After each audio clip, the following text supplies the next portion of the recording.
When I was a lad, my old Nan would tell me stories of magical places. Tales of far-off lands with golden-haired maidens and oath-sworn knights. Lands rich with drink and lavish feasts. I never believed those stories until I found Tucson.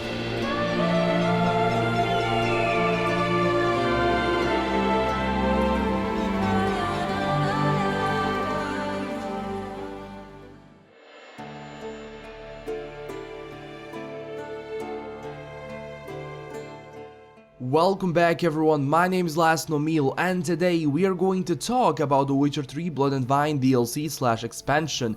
Well, more precisely, we are going to talk about the second trailer that came out a few days ago.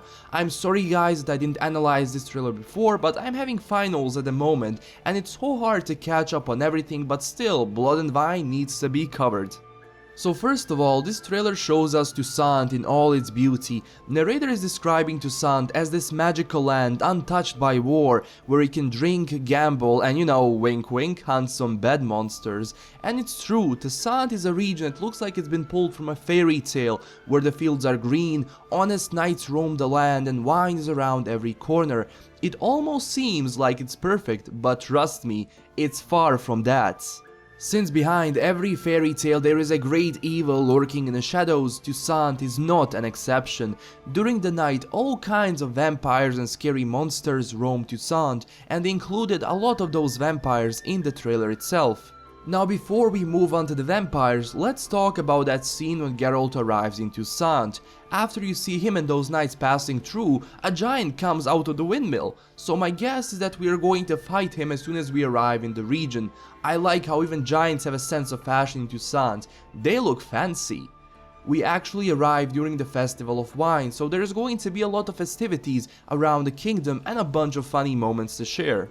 Now there are also going to be different wine families in Toussaint and they're going to be in a war against each other, and that is expected because, look, if you have a couple of companies producing one thing in one region, of course you're going to try to destroy your competition, but in Toussaint they're going to use force and bandits, and I can't wait to see how Geralt is going to react to it. Are we going to fight for them or against them? So that's going to be so much fun. But there are monsters out there that don't really follow fashion trends. I will try to explain most of them.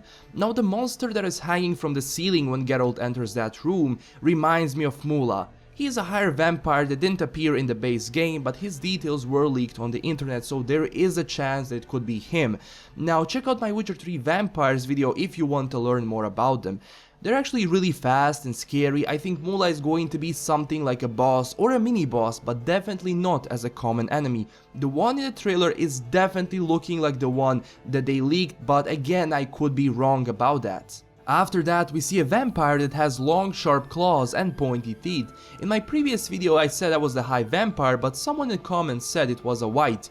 And it could be true, but from what I read, whites have decayed skin and are basically zombies, while this one looks like a proper vampire. Now actually there's going to be two of these vampires. In the trailer, maybe you missed it, maybe you didn't, but they're actually fighting each other, and we saw one of them in one of the screenshots that they released for the Blood and Wine. He's actually standing with Anna Henrietta, so this means that one of them is going to be on our side.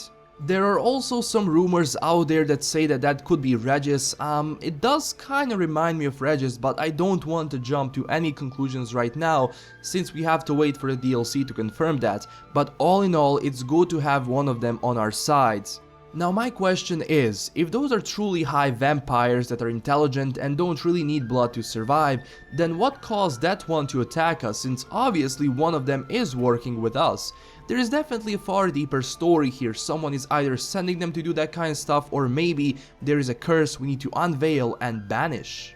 We also saw Abruka in this trailer, but I already talked about her a lot in my Witcher video dedicated to vampires and their history, so go check that out if you want to learn more about her. Aside from fighting vampires, we're also going to explore and loot dungeons and ruins, roam Toussaint and collect Grandmaster diagrams so that we can upgrade our equipment. Also, that girl we saw in one of the screenshots standing all the way to the right, a lot of people said they have a strange feeling about her, and I think it's true. She's definitely hiding something, and hopefully besides sleeping with her, she's going to contribute to the plot itself. In the end, I can only say that Toussaint is just stunning and scary at the same time, and I can't wait to play it once it's out. I am not sure how many videos am I going to do on the Blood and Wine until the release. My guess is 1 or 2 more. I pretty much covered everything there is so far. If you want to learn more, don't forget to watch my other Blood and Wine videos. Also, don't forget to smash that like and subscribe button if you want to see more, and comment down below if you have anything to add whatsoever. I have a Twitter as well at LastKnownMeal, so follow me there for more Witcher news, because when I can't make a video about it, I will share it there. That's all I have for this video. LastKnownMeal signing out. Stay classy everyone, and bye bye.